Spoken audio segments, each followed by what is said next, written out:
You know what time it is. Now, even though it's been not every day like I used to be making videos, um, it's because school started, so I decided, how about I make videos every other day instead of every day because making videos every day is a little bit tedious. So I pre-recorded some videos and they're coming out on Monday or Wednesday. I don't know which one this day this is coming out on, but it's one of those 2 days.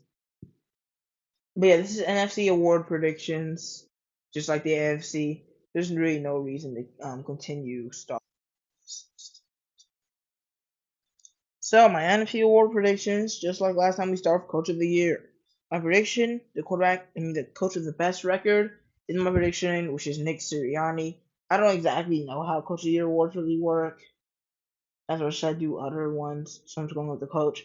That'll probably do the best job with their talent. And honestly, combined with the draft, next year I had a great draft, and if he has a great season like I think he will, it'll be a pretty easy way to get Coach of the Year. My sleeper is Todd Bowles. Now, this is kind of like a comeback Coach of the Year, not only because he got eliminated first round of the playoffs last year, but also because pretty much nobody thinks Todd Bowles is going to be a good coach. And you know this because the Bucks are usually in the bottom five in every single power ranking.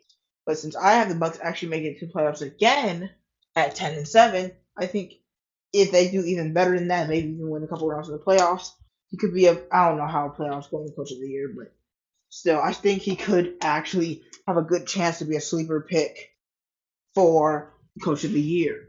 Now, as you know, I'm not only doing predictions, I'm also doing sleeper picks to make this a little more interesting. Because I can just say the best players for each award, and that'd be boring.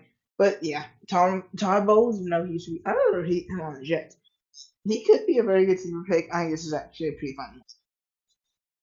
Let's get into some actual NFL players with comeback player of the year. I think people who won last year was Geno Smith, and I still remember. Yeah, I remember Geno Smith won. But this is for the NFC, and I got DJ Moore.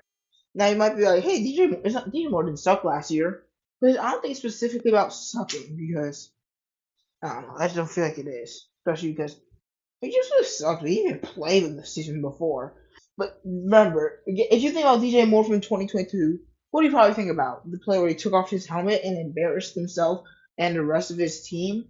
Yeah, that's probably what you remember. So if this is good enough for, and he does play well with the Bears, which I think he will, with like over 1,200 yards, if they think that that helmet plays enough to give him eligibility for comeback player of the year, I think he could definitely win it. And it's kind of hard to predict comeback player of the year, but this is my prediction. My sleeper pick is even crazier though. Michael Thomas, another wide receiver. But this guy has been really disappointing since that one season. Wait, hold up. But yeah, what the heck, dude?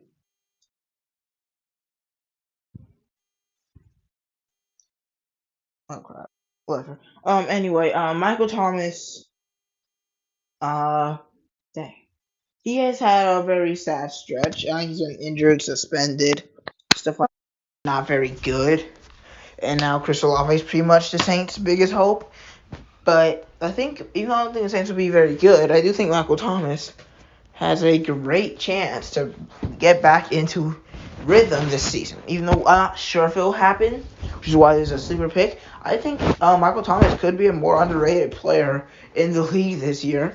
Hitting 1,000 yards would almost guarantee him winning it if there's no other great comeback player options. Oh my goodness, phone's been pretty annoying, but. Yeah, Michael Thomas could definitely win comeback player of the year, but since I'm not so sure, that's why it's only my sleeper pick. Next, offensive rookie of the year. Yeah, my prediction is Bijan Robinson. You know I had to fit the Falcons in here somehow, but even it doesn't really sound like a stretch, does it? I mean, he's a pretty popular offensive rookie of the year candidate. He already showed some flashes in preseason. He's probably, they say he's the best running back prospect since Saquon Barkley, who I'm pretty sure won rookie of the year. So yeah, Bijan has everything set for him, especially with the amazing offensive line and run-heavy coach that he has. I think the stars can easily align for Bijan to have an offensive rookie of the year potential season. Hold up. Let me do something. I don't know how I did it again. But where is he? My offensive rookie of the year sleeper was Rashee Rice, who is not in the NFC. So instead, we're gonna go with Sam Laporta. Now, not the most popular tight end. Just ignore this. You can just put in Sam Laporta. Don't ask how I did this twice. But also his name is banned in Madden for some reason. But yeah, I don't like. Sorry, he's not the most popular tight end coming out of this class. He doesn't even have the funniest name. We have Schoonmaker here. But I think with the Lions picking so many just unusual picks, I think Sam Laporta is a more normal one. They need a tight end. They traded T.J. Hawkinson. And I think they picked the best tight end on the board. And that's crazy considering Michael Mayer. I don't know. I just higher on Mr. Laporta than Michael Mayer. Mayer? I think it's Mayer. But, I mean, you could go either way. But I think that with Jared Goff having a good season and the Lions receiving core kind of being a little bit weaker thanks to Calvin Ridley's protege, Jameson Williams. So he has a really good chance to be good. But will that be enough to win Offensive Rookie of the Year? I'm not sure, which is why this is a sleeper pick. Defensive Rookie of the Year. Let's get to it. Jalen Carter is my prediction. I think he's going to be absolutely dominant in the league. The Eagles have him, Jordan Davis, Nakobe Dean, Nolan Smith, Kayla Ringo on the defense. And honestly, I think Jalen Carter will be way better than Jordan Davis. And the sacks, I think should be really good. I just have more faith in Jalen Carter, and I think he will be the best defensive rookie this season. I think he'll probably pile up 14 sacks. Wait, no, not 14, like 10 sacks, 14 tackles for loss, and that's enough to win Rookie of the Year. I think he can definitely get it. So, maybe not even 10 sacks, maybe 8 and 14 tackles for loss. But still, I think that would be good enough, and I think he is good enough to make those numbers. But if he doesn't win it, and it's a more unexpected player, I think it could be Brian Branch. Safety out of Detroit, he fell pretty far, honestly. But hey, safeties just aren't as valuable as they used to be. But Brian Branch has it all: tackling, getting to the ball, deflection, interceptions. Alabama has produced a lot of great players on both offense and defense.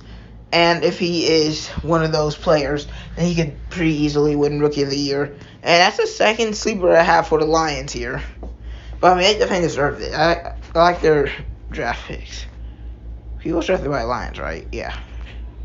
I just love the Lions draft, especially in the second round. Offensive Player of the Year, now we're getting for the big boys. My prediction is Christian McCaffrey. I think whoever the quarterback is, which I'm pretty sure it's Brock Purdy, will enjoy throwing it and running it to him, or maybe even catching the ball from him. Christian McCaffrey is just so versatile. I think he can really do anything he wanted to, that's how you know the Panthers are tanking once they traded him. But yeah, he's just really, really good at pretty much anything you want him to do. And there's some other potential players, but I'm giving it to McCaffrey. But now for a less expected player, DK Metcalf. Now, this guy still has everything that you need to be an amazing receiver, and he just hasn't really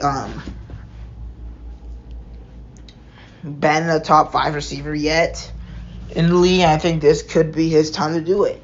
And he could be the top 1 receiver in the league. He could win Offensive Player of the Year. He still has Geno Smith, who is probably only going to get better after last season. Tyler Lockett is eventually going to get worse. This might be the year as well for that. And I know they have Jackson Smith and Jigba, which might just take more attention away from DK Metcalf.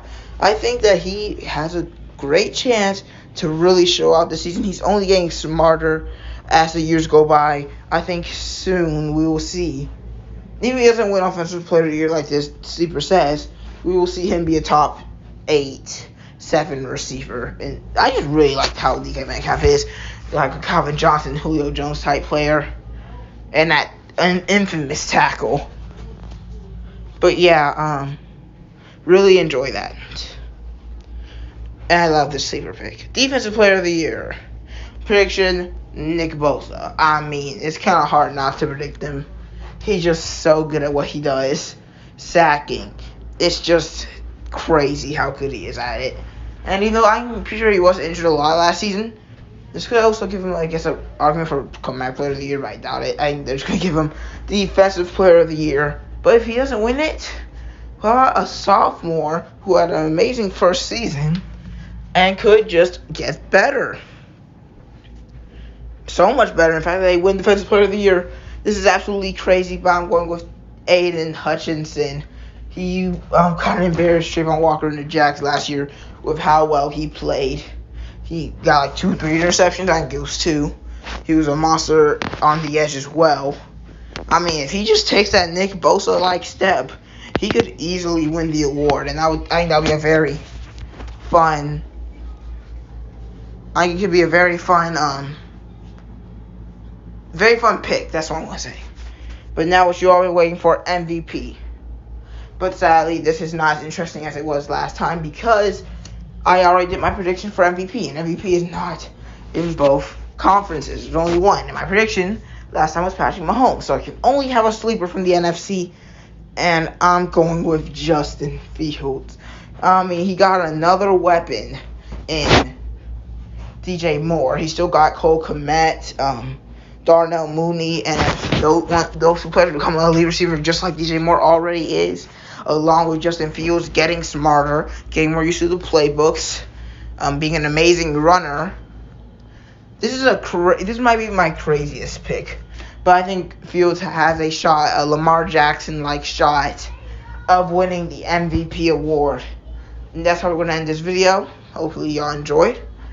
Still, just as always, comment down below if you have any ideas for me. And see y'all in a couple days. Adios.